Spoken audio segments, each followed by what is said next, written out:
Makeup complete, তোমাদেরকে সবটাই share করলাম তোমাদের সঙ্গে। তোমরা এই লুকটি কিন্তু পয়লা বৈশাখেও ক্যারি করতে পারো, তোমাদের উপর ভীষণ সুন্দর লাগবে।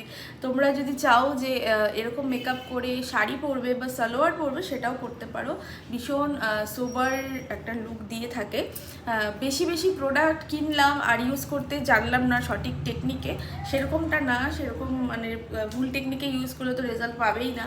তো সেই জন্য কম প্রোডাক্ট দিয়েও কিন্তু খুব ভালো ভালো মেকআপ করা যায়। আমার কাছে প্রচুর জিনিস আছে, প্রোডাক্ট আছে, কিন্তু আমি মিনিমাল অল্প প্রোডাক্ট দিয়ে কীভাবে ভালো রেজাল্ট মানে ভালো হবে সেটাই আমি তোমাদের সাথে শেয়ার করলাম, যেটা আমি রেগুলারলি ইউজ করি। মানে রেগুলার বলতে এভাবে আমি সেলফ মেকআপ করে থাকি, তো তোমাদের সাথে সেটাই শেয়ার করলাম। তোমরা জানিও তোমাদের কেমন লাগছে।